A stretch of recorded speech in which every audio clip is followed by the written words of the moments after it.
Pada video kali ini akan membahas mengenai sel relatif, sel absolut, dan sel semi-absolut pada Microsoft Excel. Untuk menunjukkan apa itu sel relatif, absolut, dan semi-absolut, maka kita akan menggunakan data ukuran 3x3 yang berisi data 1 sampai 9. Oke, sebuah sel dikatakan sel relatif jika acuannya adalah sel lain, di mana kondisinya pada sel tersebut hanyalah terdiri dari nama kolom dan baris dari acuannya, referensinya. Kemudian kita enter. Nah, maka di sini kita akan mendapatkan data angka 5. Dikatakan relatif apabila jika kita mengkopikan rumus ini ke sebelah kanannya, maka rumusnya itu yang awalnya di sini B3, kita geser satu kolom ke kanan satu kolom, maka rumusnya menjadi C3. Berpindah satu baris, satu kolom, menjadi dari B menjadi C. Kemudian dari posisi B3 kita kopikan rumusnya ke kiri satu kolom, maka di sini alamat selnya menjadi A3. Kemudian dari 3 baris ini ya kita kopikan ke atas ya dari baris 9 ya menjadi A2 ya. Jadi pergerakannya di sini mengikuti perubahan di mana kita mengkopikan datanya. Sehingga kita mendapatkan hasil akhirnya adalah sesuai dengan data sumber awal. Dan kalau kita perhatikan rumusnya, kita gunakan rumus formula ya. Kita cari rumus untuk setiap kolom yang kita gunakan di sini. Nah, ya, maka di sini kita dapat peroleh bahwa begitu kita ganti kolom, maka kolomnya juga akan berpindah sesuai dengan arah di mana kita mengkopikannya. Ya, begitu juga untuk baris. Sehingga hasilnya seperti ini. Inilah yang dikatakan sel relatif. Ya, jadi sel normal. Oke. Kemudian berikutnya kita akan mengenal yang namanya sel absolut. Masih sama, kita mengacu ke data yang berada di titik tengah di sini ya, angka 5.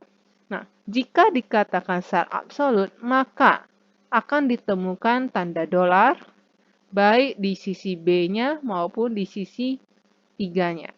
Seperti ini. Ya. Jadi untuk mendapatkan sel absolut, setelah kita mengklik referensi selnya, kita tekan tombol F4 atau Fn F4 sehingga kita mendapatkan tampilan seperti ini. Ada tanda dolar di B-nya, di barisnya, maupun di kolomnya. Ya, di kolom B dan kolom baris 3. Kemudian kita enter, maka akan kita mendapatkan angka 5. Nah, begitu kita melakukan pengkopian rumus ke kanan satu kolom, maka di sini hasilnya tetaplah 5. Dan kalau kita perhatikan rumusnya tetaplah dolar B, dolar 3. Dan dari sini kita kopikan ke bawah satu baris. Di sini tetaplah dolar B, dolar 3.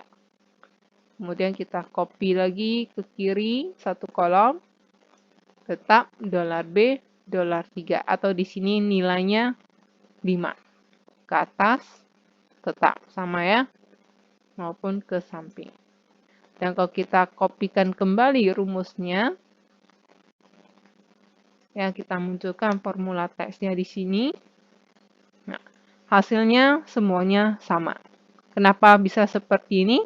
Ini terjadi karena efek dari penambahan tanda dolar. Jadi tanda dolar itu seolah dia mengikat. Jadi kalau misalnya tanda dolarnya itu ada di B-nya, di kolomnya, maka dia akan melakukan blok seperti ini. Jadi yang di sini adalah dikasih pemisah. Ya. Jadi yang warna hijau ini dikasih pemisah. Ya, jadi tidak bisa mau kita geser kiri kanan, tidak akan bisa berpindah. Maka dia akan tetap balik ke sel itu sendiri. ya. Dan di sini pada baris juga ditemukan angka tanda dolar. Artinya